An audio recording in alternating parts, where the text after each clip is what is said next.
नंद में आनंद भयो जय हो नंद लाल की। हाथी घोड़ा पाल की जय हो नंद लाल की। हाथी घोड़ा पाल की जय हो नंद लाल की। जय हो नंद लाल की जय हो नंद लाल की। नमस्कार दोस्तों, मैं हूं अनीता और आप सभी का एक बार फिर से स्वागत करती हूं। दोस्तों, आप सभी भक्तजनों को जन्माष्टमी की ढेर सारी शुभकामनाएं। आप सभी पर भगवान कृष्ण की कृपा है, वो बनी रहे। भगवान श्री कृष्ण 16 कलाओं से युक्त हैं और श्री कृष्ण जन्माष्टमी के दिन षोडशोपचार पूजा करने से सभी मनोवांछित फलों की प्राप्ति होती है, सभी कष्ट दूर होते हैं, घर में सुख समृद्धि आती है। सभी 16 अनुष्ठानों के साथ देवी देवताओं की पूजा करना, षोडशोपचार पूजा के रूप में जाना। इस वीडियो में आज हम आपको बताने वाले हैं कृष्ण जन्माष्टमी के दिन आप भगवान श्री कृष्ण की षोडशोपचार पूजा कैसे कर सकते हैं। इसके बारे में बताने से पहले आपको बताते हैं कि जन्माष्टमी के दिन पूजा का शुभ मुहूर्त क्या रहने वाला है और जन्माष्टमी के व्रत का पारण है वो आपको कब करना है, तो यह भी इसी वीडियो में हम आपको बताने वाले हैं। तो अगर आपको वीडियो थोड़ी सी पसंद आती है तो प्लीज़ वीडियो को लाइक कर दीजिएगा और चैनल को सब्सक्राइब कर लेना, ताकि आगे भी ऐसी ही वीडियो हैं वो आपको सबसे पहले मिलती रहे। तो चलिए शुरुआत करते हैं और जानते हैं।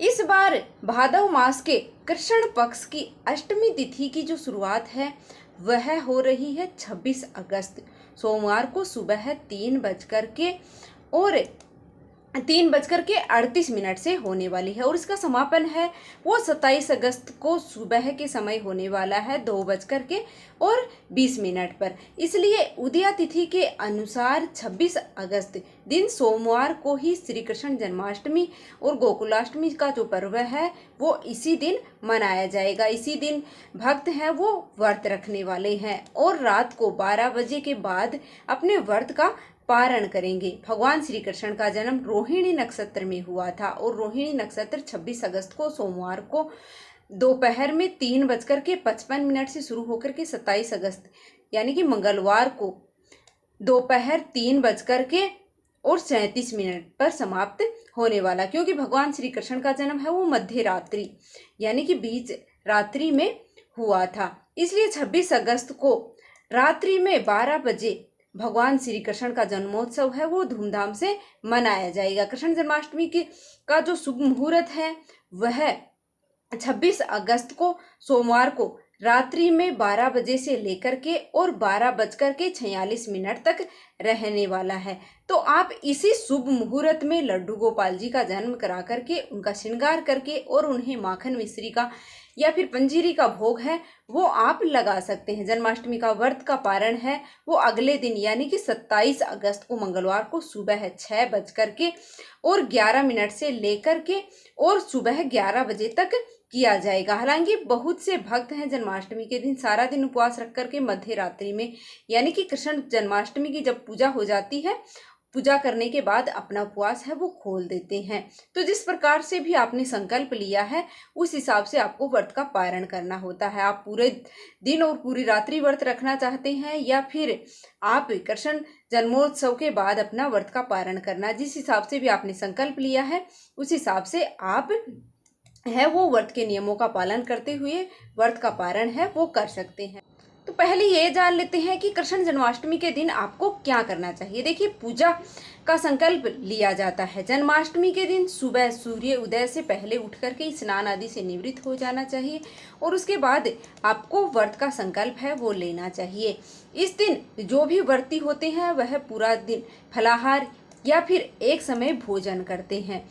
फिर कुछ लोग हैं वो निराहार और निर्जल रह करके भी यह व्रत है वो करते हैं। इसलिए व्रत का संकल्प अपनी क्षमता के अनुसार ही लेना चाहिए और उसी का जो नियम है मतलब उसका पूरे दिन आपको पालन है वो करना चाहिए। इस दिन भगवान श्री कृष्ण को शंख के माध्यम से जल या फिर दूध से स्नान कराना चाहिए। इस दिन पूजा करने के बाद सुगंधित फूलों से भगवान की झांकी है वह सजानी चाहिए और कान्हा जी को झूले में विराजमान करना चाहिए और पालने के पास बांसुरी या फिर मोर पंख है वो अवश्य ही रखना चाहिए। जन्माष्टमी के दिन कान्हा जी का अभिषेक करने के बाद आप उन्हें नए साफ सुथरे स्वच्छ वस्त्र हैं वो आपको पहनाने चाहिए, मुकुट पहनाना चाहिए, श्रृंगार करना चाहिए और काजल आपको अवश्य ही लगाना चाहिए और जो भी ज्वेलरी वगैरह है वह आपको पहनानी चाहिए, क्योंकि यशोदा मैया कान्हा जी को तैयार करने के बाद उन्हें बुरी नज़र से बचाने के लिए काजल का टीका है वो लगाया करती थी।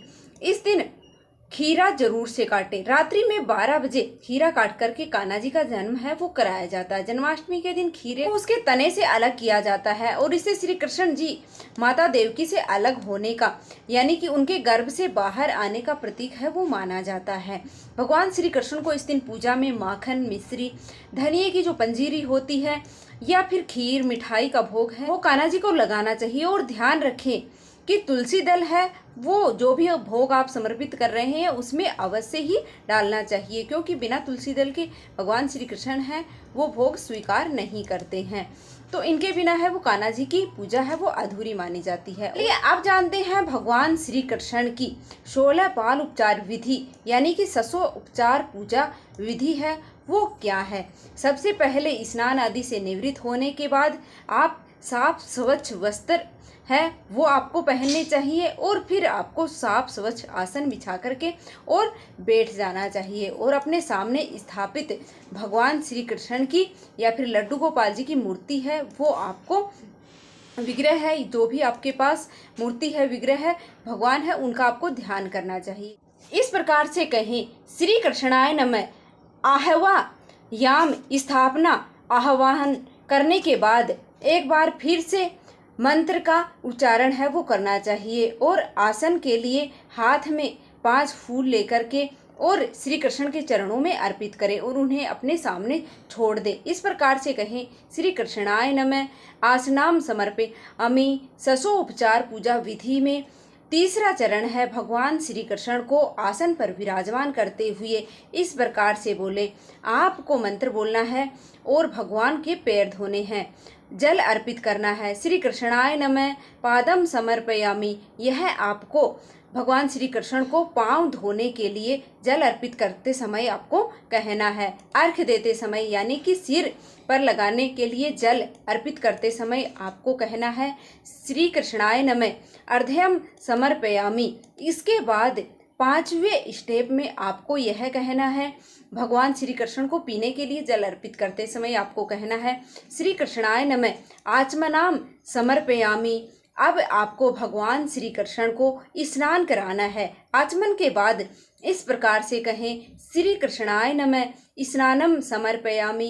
भगवान श्री कृष्ण को स्नान कराने के बाद उन्हें मौली रूपी वस्त्र है वो अर्पित करें। यदि आपके पास वस्त्र हैं, आप वस्त्र अर्पित कर रहे हैं तो कहें श्री कृष्णाय नमः वस्त्र समर्पयामि। वस्त्र अर्पित करने के बाद आप उन्हें यज्ञोपवीत यानी कि जनेऊ अर्पित है वो करें और कहें श्री कृष्णाय नमः यज्ञोपवीत समर्पयामि।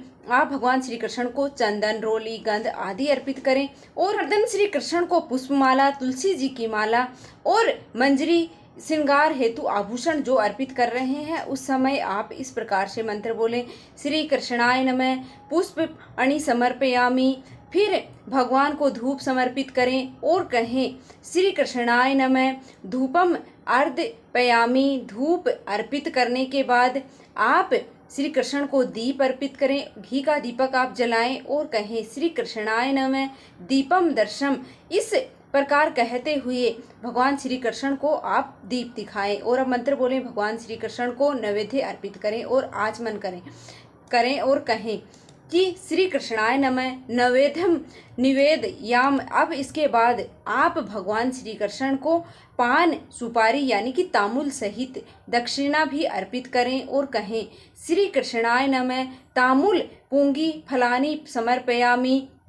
600 उपचार पूजा विधि में 15वें नंबर पर भगवान श्री कृष्ण की आरती करने के बाद परिक्रमा करें और इस प्रकार मंत्र का उच्चारण करें श्री कृष्णाय नमः प्रदक्षिणाम समर्पयामि। और सबसे अंत में भगवान को पुष्पांजलि अर्पित करें और नमस्कार करें। इस प्रकार से श्री कृष्णाय नमः पुष्पांजलि समर्पयामि यह थी भगवान श्री कृष्ण की 600 उपचार पूजा विधि। अब क्योंकि हमें भगवान श्री कृष्ण का पूजा करने से पहले आह्वान किया है, अब हमें पूजा का समापन करना है, तो आपको विसर्जन भी करना होगा। विसर्जन करने से पहले आपको इस प्रकार से बोलना है, हे परमेश्वर, हे श्री कृष्ण, हे भगवान, मैं नहीं जानती या फिर जानता कि आपका आह्वान कैसे करें, आपकी उपासना कैसे करें, आपकी पूजा कैसे करें, अतः मैं आपसे क्षमा प्रार्थना करती हूँ।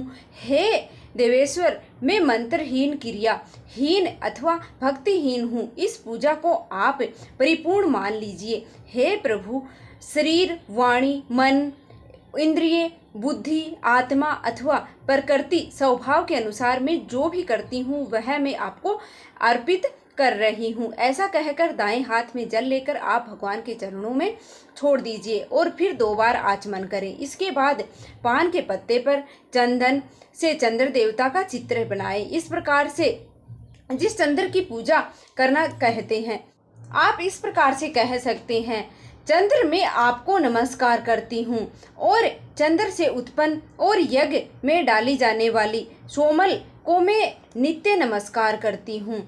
ओम सह चंद्र समय नमः, इस मंत्र का जब भी आप है वो इस समय कर सकते हैं।